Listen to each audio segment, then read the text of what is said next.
Hello. Let me start by giving a big up to one of our followers. No, we don't call them followers, we call them congregants. let me give a big up to one of our congregants on YouTube. I think the name is Shea Zoe. If I'm not pronouncing it well, please forgive me. Shea Zoe. A comment came from this guy, or lady, I'm not too sure. The name is Shea Zoe. But this is what the comment said. The comment said that democracy is not under attack. And he said, actually, it is corruption that is under attack. Show him some love, man, or her some love. And I was like, wow, this person nailed it. He says, all the noise we are seeing, the things that we're talking about in Semfoi, you know, all this, the massive, so-called massive demonstration that's going to go nationwide, all of that, he summed it all up for us. He says it's not democracy under attack, but what is actually happening is corruption under attack. I love that. You know, when I interviewed Domlevo, I'm sorry. When I interviewed Domlevo some other time, he said something that struck a chord in my head. He said, do you know something, KSM? When you fight corruption, corruption will fight you back. And remember, I always said that you can't fight corruption without corruption fighting you. And I thought it was so profound.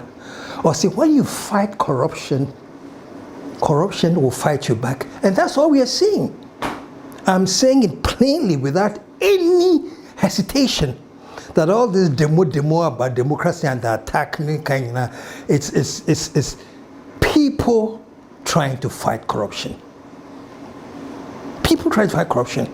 And let me say this, that this course that Ghana has taken under JM, that we want to recover the loot and fight this corruption in Ghana, we will do it and do it till the end of time. So please, you go ahead demonstrating and deceiving yourself that democracy is under attack. No. We have seen through all of that. What is really under attack is corruption. I kid you not. Everywhere you turn around is corruption. I saw this video that was going viral. I'm sure you've seen it. I'll show you just a clip of it about Ghana's ambassador, Her Excellency, I think the name is Zito something, who was talking about the level of corruption, talking about the scholarships that are being awarded to Ghanaians and how corruption has infiltrated into this. Just take a quick listen to some of the disgusting things that she has discovered that she was showing. A quick clip, just take a look at this, we'll be back. These are documents from the Ghana Scholarship Secretariat. All these. And if you see the rot, in this, you will be amazed. All these are scholarship documents that I received from the Ghana Scholarship. Look, I cringed reading these documents. I cringed. The rot that happened under the former registrar. This particular one is one woman gets, I don't want to mention names. Okay. I'll say princess. Poor and needy people. No, they are not. Name princess. She gets a scholarship. She goes with her children, 3 of them. Ajovi, Akosia, Asiye. The children are also awarded scholarship? No, they are paid to come and stay with the mother to study. Why? And the spouse, the husband. Is that how it works? That is how Kisilajiman did it. Is it legal? I have no idea. And so this one, for instance, she has 3 children. She gets awarded a master's degree program. She gets paid for the master's program with stipends. Her husband gets paid to come and support the wife to study. Together with their 3 children. Together with support us in how? That's a baby. Is a baby also a scholarship student? That is the awardees' children. That's the husband. That's another child. And I'll tell you, they pay their airfare. They pay With taxpayers' money. Yes. So for the 4, their visas, yellow fever card, ticket comes to about £90,000. And every month, the 3 children, the husband, everybody, each, not to all of them, each gets £8,160 for supporting the mother to study. Do you think that is fair to the taxpayer of Ghana? And that is why NIB must move fast and make arrests and make people pay for this. People must refund.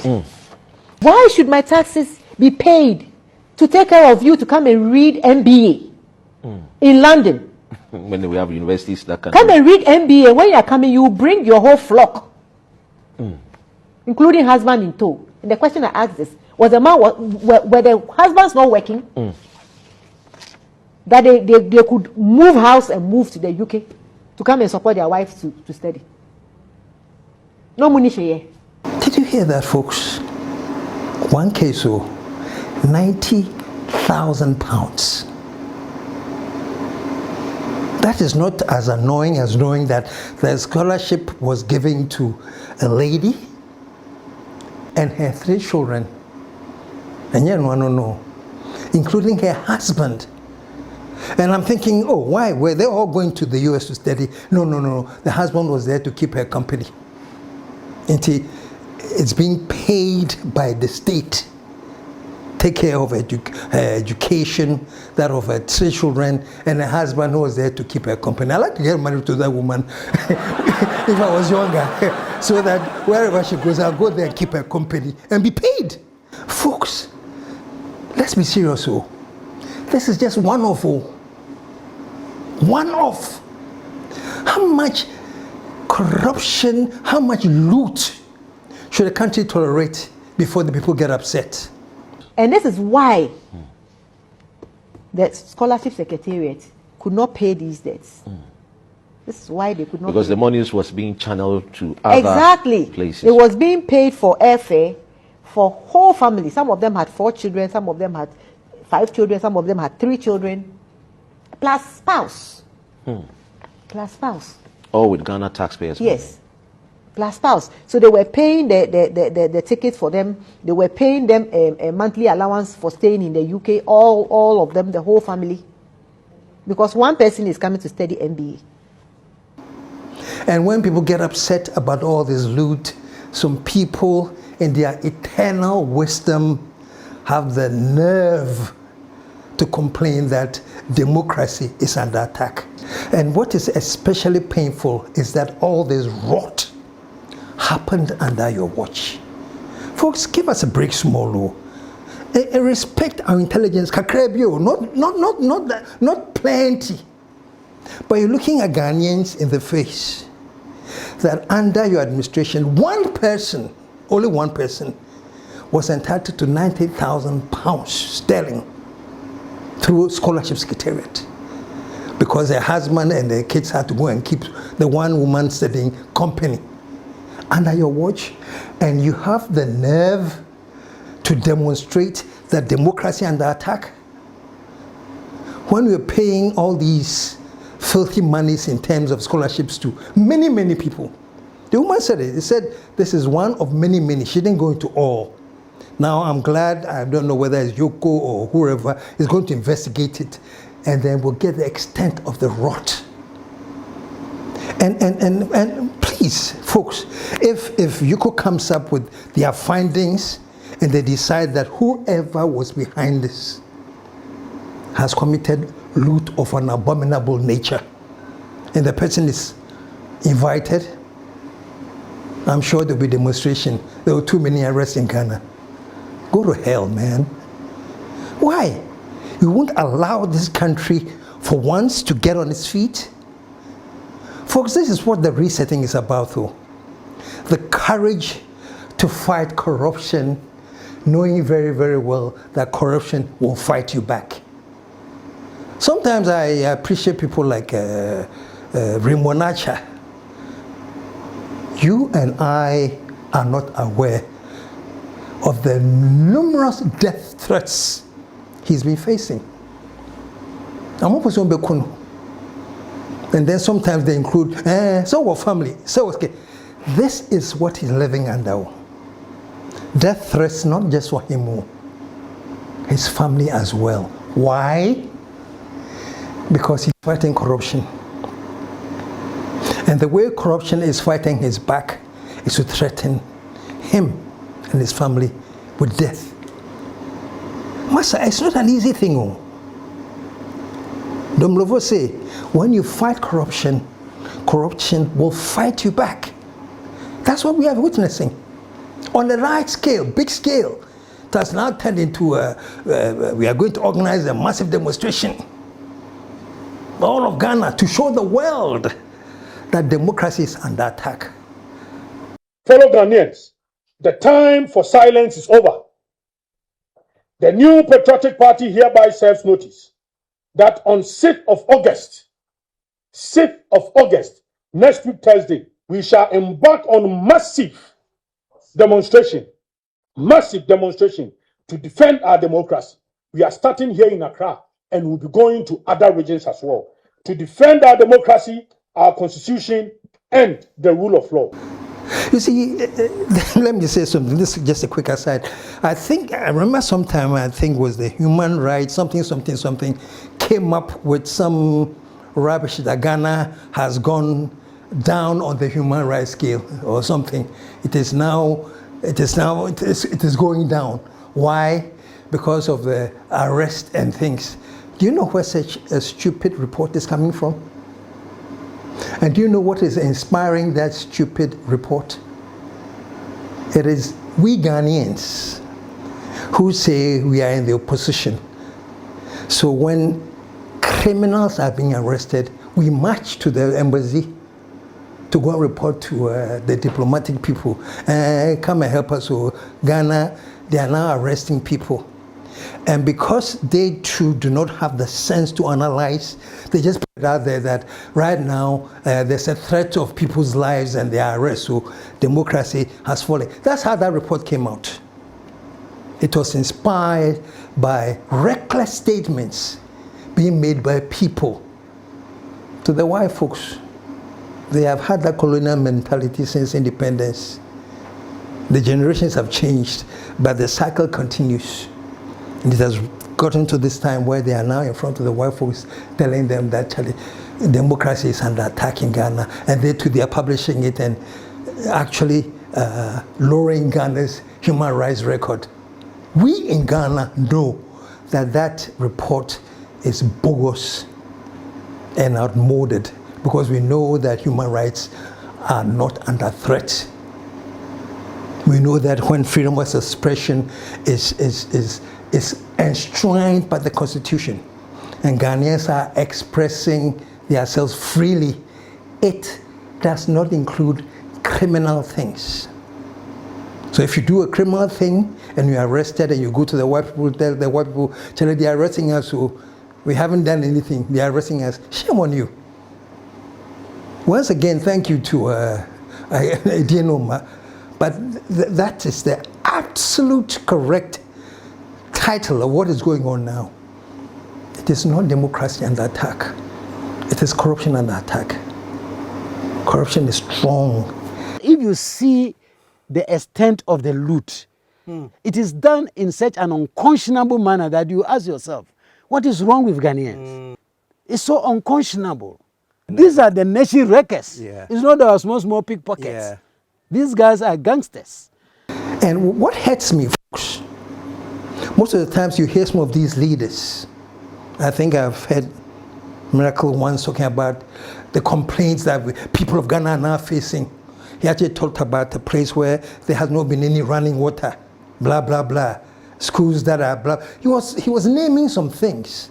If you October last year, you haven't been able to pay some teachers for 15 months. Some nurses you haven't paid for 15 months.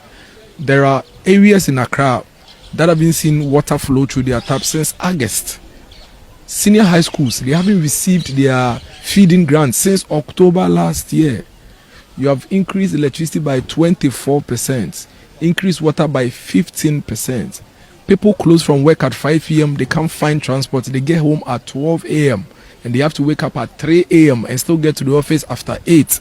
Those are the very important things that the Ghanaian people need the government to address. You promise the young people 3-shift job system. You haven't been able to even keep the power on for the single shifts in the crowd to work. And folks, what I find fascinating about this whole thing is that somehow these characters are not able to relate the loot and the corruption. They are not able to know that the looting and the corruption has a direct relationship with underdevelopment. And I'm talking about all politicians and all directors in civil places who have been involved in looting this country. When you loot this country, it has a direct relations with our underdevelopment. Small example, I heard Attorney General Dominic Ayine recently talking about they have now received the reports of the loot and the corruption with the National Cathedral. And he's saying that that alone could have built the Agenda 111 hospitals. Folks, think about this. I just want Ghanaians and all of us to start thinking that when we are looting and stuffing up our pockets, when we are looting and doing the wrong things, it has a direct effect on why Ghana is underdeveloped. And the only example, can you imagine if Agenda 111 had been completed?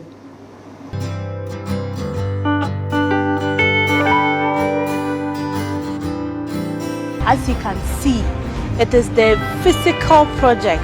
It is beyond just the superstructure. The community is here to welcome us. They are so excited.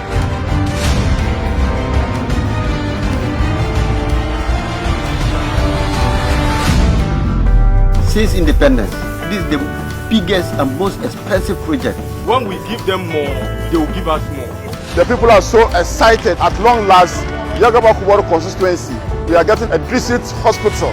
So this is one of the sites in Northeast which has progressed so fast. I don't think you even know what is going on in the site. And I don't think contractors behave in that way. And because of the importance, our paramount chief visits this place regularly. This Agenda 111 is a dream come true. All those massive regional hospitals, 200-bed facilities across Ghana. Can you imagine the impact it would have had on health and this nation? But all of that is in trouble now. Why? Because the money was looted. So let's now start understanding that the more we loot, the more we destroy our country. And that the funds that would have been used to build a country are the same funds that we have looted.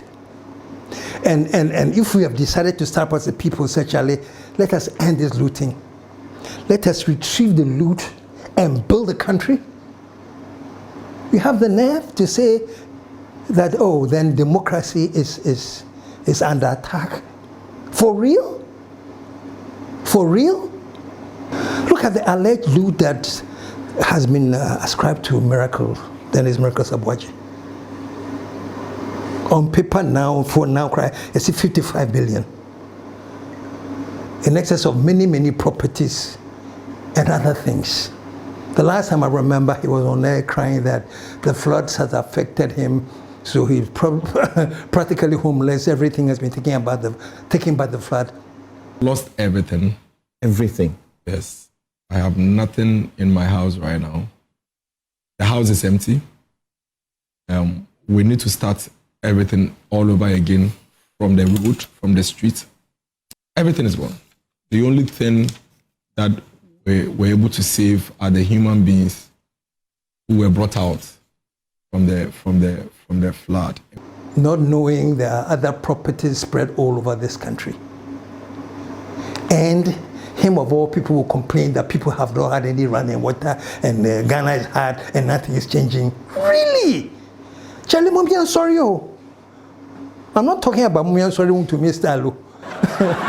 Ultimately chopped so much money and wrecked so much through Galamsey. And when the police were going to pick you up, we showed down pass it. Ghana for Musadia, Untina, and this is for him to say. Minya Ghana need you. Because they said the one we never have president in T. Minya Ghana need you. Ghana for Musorio, Ghana for Musorio, NPP for Musorio, NPP for Musorio, I am Munti, and I'm Mahama MC. Nonsense. When we are destroying the land and people were dying from the negative, horrific effects of Galamsey, children were being born maimed and everything, you did it by yourself. And because you looted so much to invest in that, and now there's a new wave that is saying all of you who have looted will account for it. Come and account for it. We'll say Ghana for Monsorio. Yes or no going? Charlie, Ghana for we have to now when I steal. Nothing pleases me as much as when I go over TikTok and I see young Ghanaians. Somebody called Free Mind, somebody called Gossip Trend, somebody called, I can't name them all. When I see the kind of stuff that they are putting out there, I say, wow, this is like coming from very educated research and learned reasoning. Coming out. Then somewhere in my heart, I feel consoled that Charlie, the young wise, they're my eyes there. Charlie, people see things so. So please don't insult Ghanaians thinking that when you parade massively, saying that democracy is under attack, and when you rent people to join in the march who not even know what they are doing, and you ask them what are they doing, they tell you a mishmash of gibberish because Mama, where Mama? Any Baumia, and Mama, NPP, any Mama, NPP, any Mama.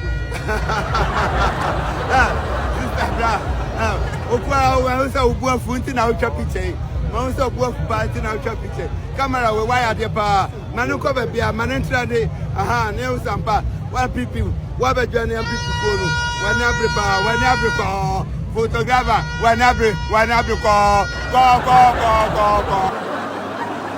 We are taking advantage of the poverty in Ghana to give somebody something for Bankus more, and they will join you. More fear number from the demonstrations in Nayan Brana.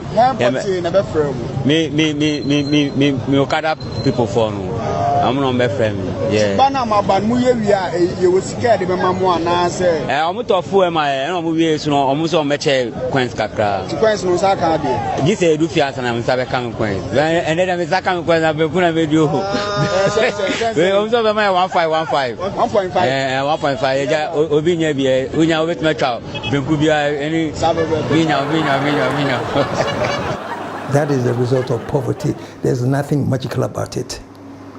But please, folks, I mean, we are talking about this loot.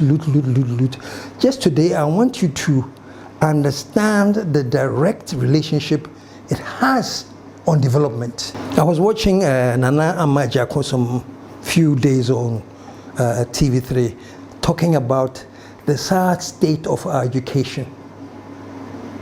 She talked about a school that has over or around 146 pupils, one teacher.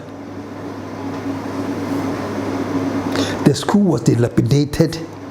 It was such an eyesore to see and say this is a school that people are attending.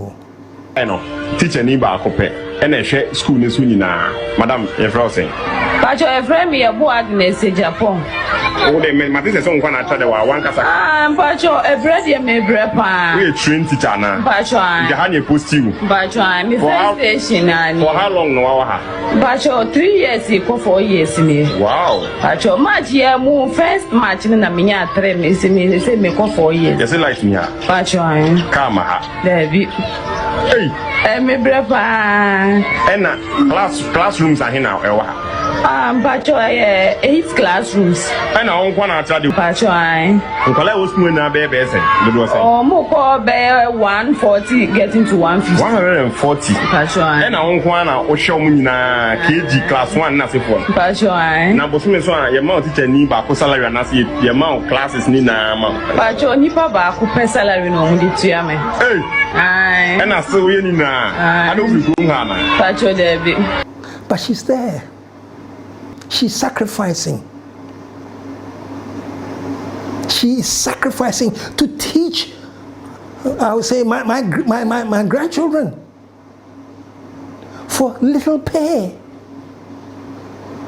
And when you look at the school, as you are watching now, look at this as a school. Massa. And you look at this, and then on the other side you think, hey, but people have been put in positions of power where they could make so much loot. And the funny thing is that a fraction of that loot could have rehabilitated this whole school. Honestly, and I think that's the greatest challenge that JM and NDC should feel under this reset agenda. Honestly, I think Professor Mills started it some time ago that he was going to eradicate schools under trees. I think now that we are embarked upon resetting, and now that we are embarked on recovering the loot, please let us redirect the loot back to some of these things. Schools like this should not be existing in Ghana in 2026. It's a crime. It is a crime against humanity for schools like this to be existing. The teacher was talking about how the whole place is infested with scorpions and snakes. Into classrooms then what you see? Patwine. Video man patwa. Echese ni nyina no na ya nya bo na pata. Ti ya na mo ha yen. Mo ben. Mo ti say scorpion ni owo no ti say sa mo apa ti say ya siwe. On say mo pai. Aha no mo be sisum. Owo ma dey. And the money that we were looting could have made a difference if it was redirected to something positive for the country. So I'm all for recovering this loot and those who have looted paying the consequences for raping Ghana and putting Ghana in a situation like this. Very, very sad. And now this is the political season, so one of the greatest things they can say, people are still complaining there's no water. Water has not been flowing in their pipes. Electricity wiring, say. So let's vote against the government. Knowing that the foundation of all of this is because of the loot. Politicians and whoever appointments have benefited from in our history. Please, if you don't remember anything at all, remember this, that corruption has a direct correlation with underdevelopment. See, underdevelopment, what I say, the school that I should do, plus many others. We have schools that children go there, the teacher even teaching about computers has to draw what a computer looks like. You have not seen the computer with their 2 eyes. The teacher has to draw it and draw the mouse and tell them how it works. 2026 Ghana, no. There's a no-go area. And that is why loot must be recovered. So if in the attempt to recover loot and build your country, some people decide that this whole attempt is about suppressing democracy, I wish them luck. Because as much as they will demonstrate, there are many of us who are quietly sitting somewhere. We will probably not go and demonstrate. We will probably not go and make noises. We won't go and use decibels. But we'll use our IQ and tell Ghana, say, Charlie, eventually all these things too shall pass. And Ghana will rise again. Folks, And let's say it plainly.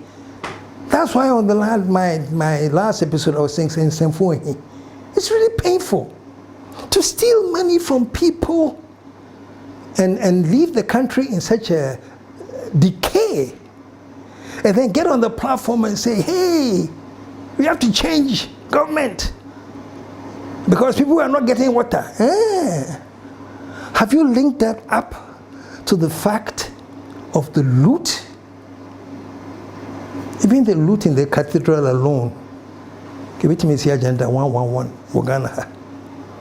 I'm telling you folks, if Ghanaians decide that, Charlie, we are going to build this nation and we're going to focus on doing the right thing, Massa, you'll be surprised where Ghana will be in the next few years. You will see hospitals. You will see schools. You won't see lines of nurses walking about them and all these will end. We have the resources to make sure that people are paid only if the money is not looted. Trust me. So from now on, I'm saying if there's one thing you learn from this show, learn that if we decide as the people say, we're going to focus on what is right, the right thing will be done. Let me give two quick examples, but that's not what I'm talking about. I'll spend some time on that. Can you believe that the Tema oil refinery, which was built long ago by Kwame Nkrumah with the express purpose of exploiting oil and refining our own oil, Tema oil refinery under the NPP was described as one of the most distressed properties of the state. It was practically useless. It was bankrupt. They were running on debt. Folks, it's in the books. Go and find it. However, folks, listen to this. When JM took over and put there a new MD, and they were serious about building Tema oil refinery. They have. It's been refurbished. They've put in new furnaces. Today, as we speak, the oil refinery that for 8 years was running at a loss. It was running at a loss so bad that there was a decision to sell it. Yeah, the decision was to sell TOR for about, I think, 22 million or something. Since the new management took over and focus has been built on building TOR, it is reporting profits of over 500 billion. Imagine a company that was in distress. What changed? Just new management of people who were focused on building and not looting. Look at the profits that TOR is showing. If they had also been concerned about looting, there's no way TOR would have risen the way it has.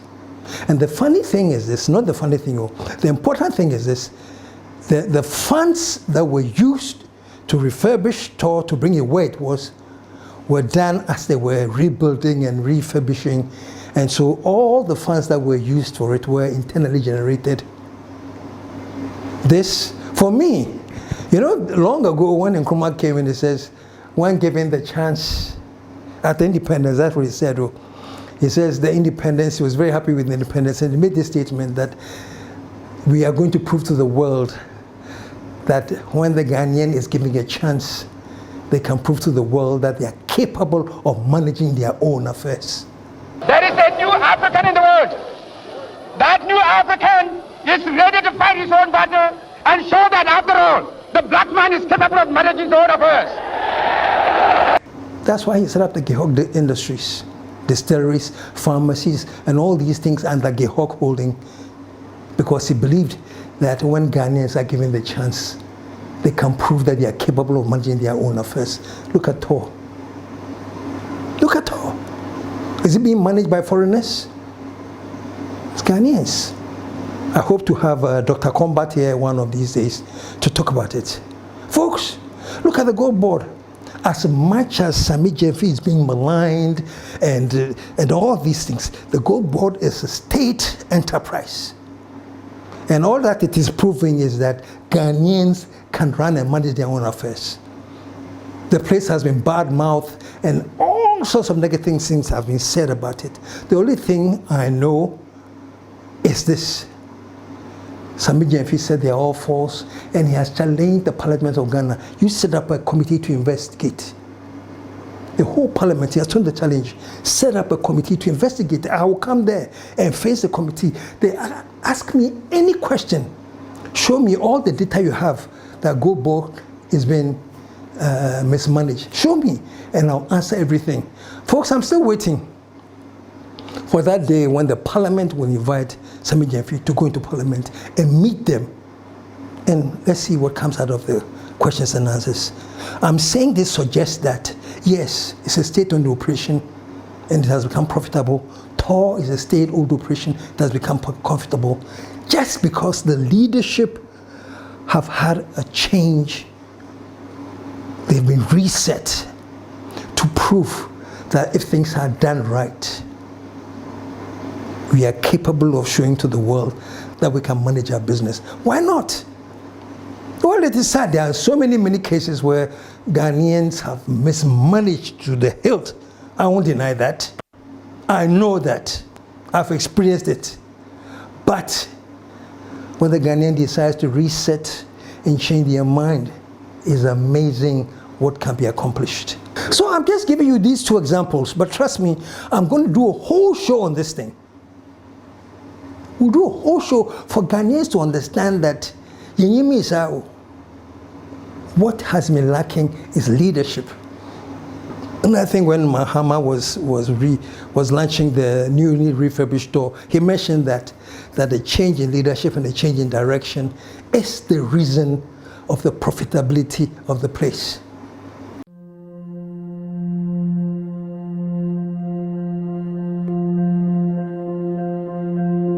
Today is more than just the commissioning of refurbished refinery units at TOR, and it's more than just the receipt of another cargo of Ghanaian crude oil. It is above all a declaration of purpose. We're here to celebrate the resilience of a nation that refuses to surrender its strategic assets to decay and decline. A functioning refinery represents more than just industrial capacity. It represents confidence, it represents jobs, it represents technological capability, it represents energy security, and above all, it represents a nation's determination to control more of its own economic destiny. Since May this year, Temawe Refinery has successfully received 3 separate 1 million barrel cargoes of crude oil. This represents a clear statement of government's commitment to ensuring that our petroleum resources increase value and create value here at home. Of these deliveries, the refinery has already processed 2 million barrels into a wide range of refined petroleum products. As we implement the 24-hour economy initiative and the accelerated export development program, institutions such as TOR will play an increasingly central role in expanding industrial production. The revival of Tema Oil Refinery demonstrates that Ghana can rebuild its strategic institutions, add value to its resources, and chart a path towards sustainable prosperity. May these facilities continue to power Ghana's industrial reform and contribute to a stronger, more prosperous and self-reliant nation. Masha, commission new e-blocks. Where's the money coming from? It is money which could have been looted, but no. Plugs have been put there to fix the holes which the leaking was going through have been fixed. And that's why he has recently commissioned an e-block in Paga. And the beat goes on. Folks, Ghana 4, please understand that if we are committed to stay the course and stop bleeding Ghana through theft, we'll go far. And I say, if you don't remember anything at all, remember that the state of our being underdeveloped is directly linked to the state of our loving, stealing, theft. Masha, do you know where companies like ECG would have been if funds were being directed at where it should go to build? Do you know what would have happened? This tour that has just come up, do you know how significant that is in Ghana, and the amount of development is going to spur through just having the ability to process our own crude oil? You watch. See the impact it's going to have on our fuel prices and everything. It may not be overnight, but trust me, it will happen. Look at this idea that Mahama said he wants to build an expressway from Accra to Kumasi.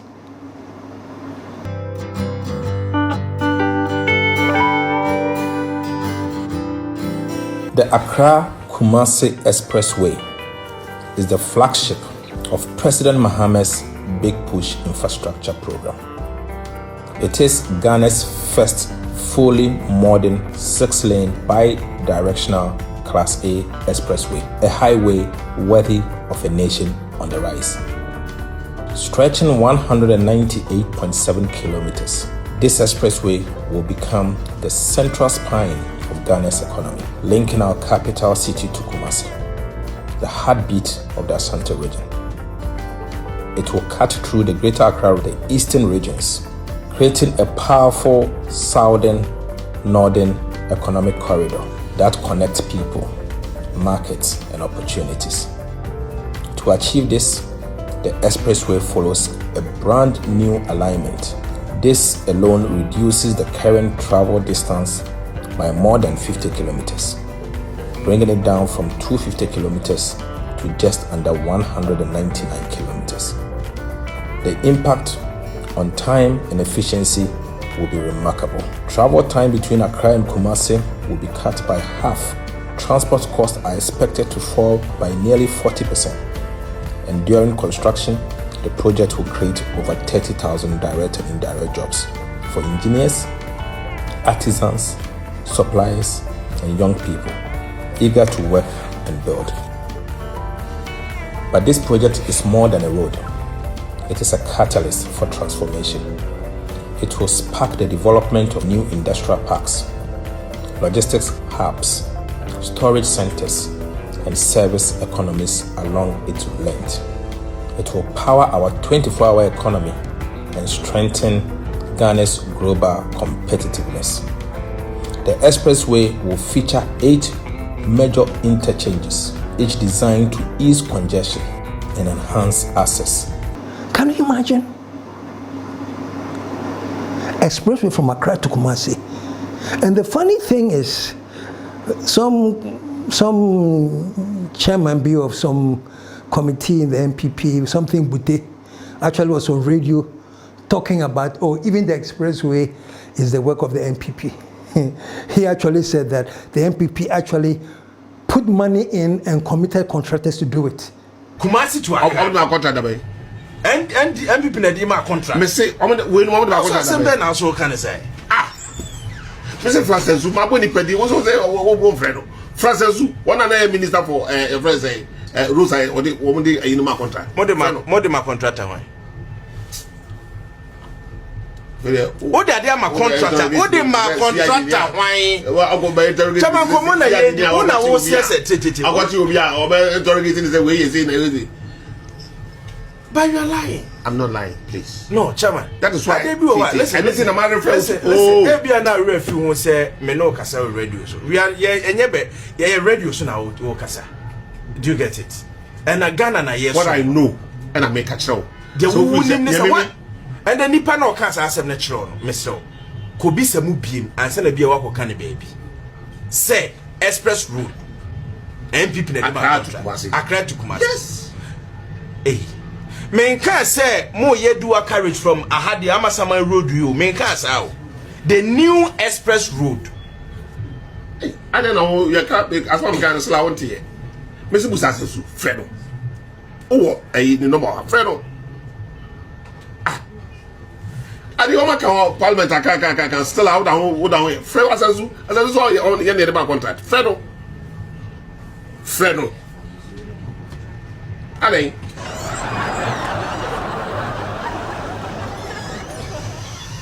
Can you imagine the expressway?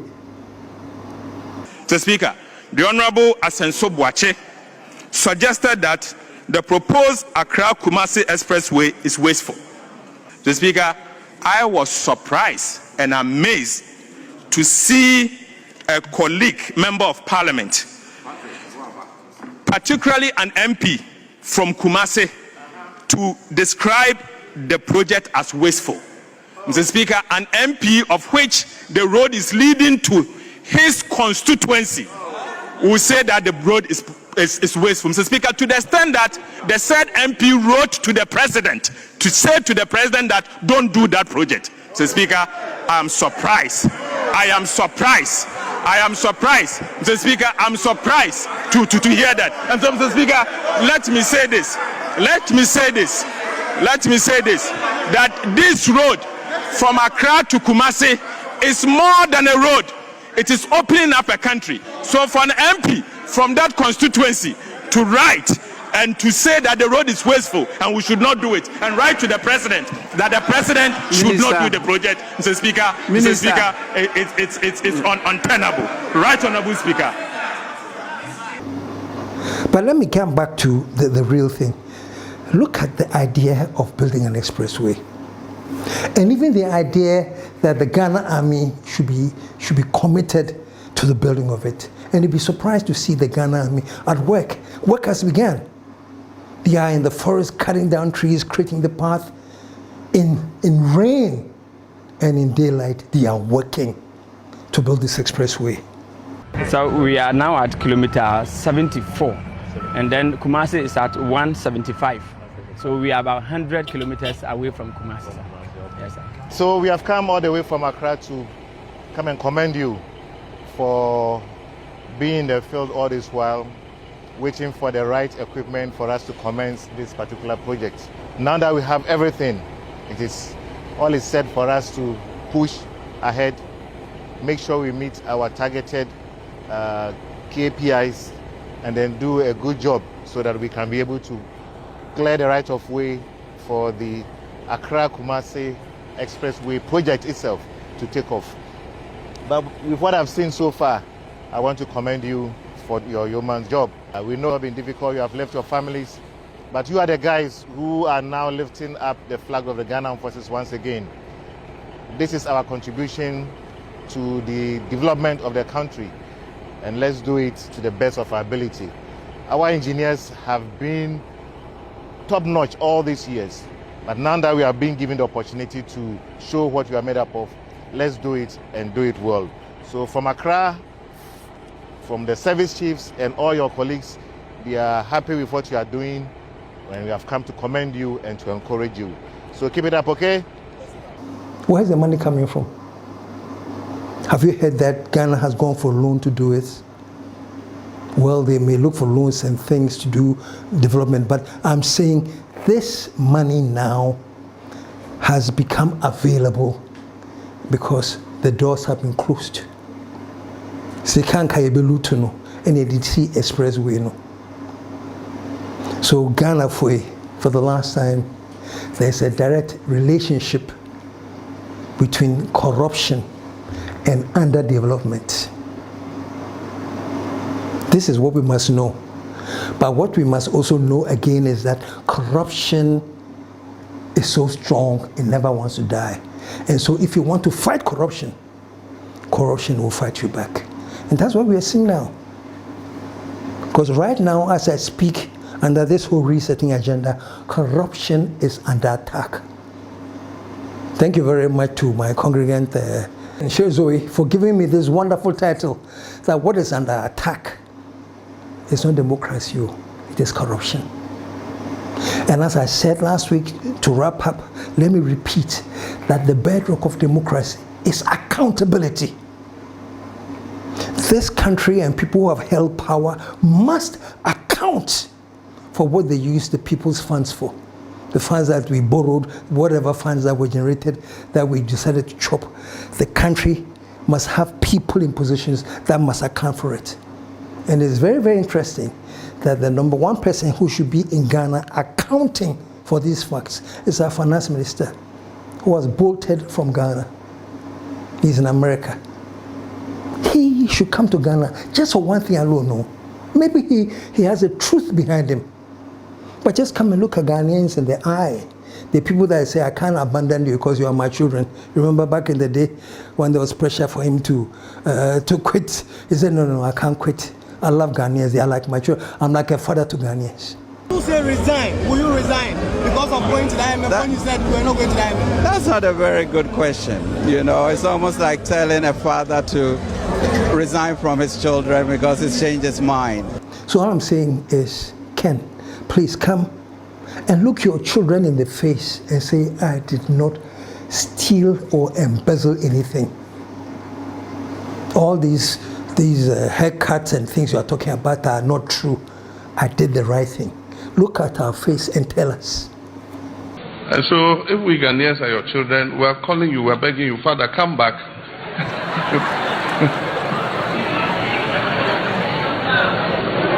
Your children are calling you to come back, you know. And I can say the sad thing is that his deputy minister, who was there through all this bleeding and raping of the nation and looting, his deputy finance minister, Honorable Abena Asasari, deputy, today is joining the march that democracy is under attack. The irony. Democracy is under attack. The irony. Well, there's so much to say, but I just want to end it here today. The important thing that I want you to end on and keep in your mind all the time, folks. So anytime you drive past a school that is dilapidated, anytime you go anywhere where water is not running through the pipes, anytime you go where the roads are nasty, each time they deny you or your relatives or your friends that they can go and die because the hospital does not have beds, each time, remember that it's because of the corruption in our country.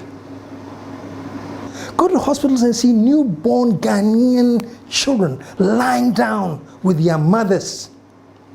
Patients lying on the bare floor. Bare floor, no mattress, nothing to receive health care. In modern Ghana, this is so serious. Mother and baby on the floor, bare floor, no mattress. A newborn baby, day 0 on the floor. This is serious. In modern day Ghanaian healthcare, something has to be. And remember that all this is the result of corruption. And in fact, if we have the money, which we do, and we decide to use the money right, with thinking, these things will all end. Let us end corruption by fighting it. And you see how Ghana will rise. And I'm telling you, let us poo-poo all these ideas about democracy is under attack and realize that it's not democracy under attack. It's corruption fighting back. If you fight corruption, corruption will fight you back. But those of us who are determined, who have seen our way clear, all of us Ghanaians who have seen our way clear, will stand up and fight corruption until Ghana becomes a developed country. And I tell you, no matter what the attempts are, this country will rise again.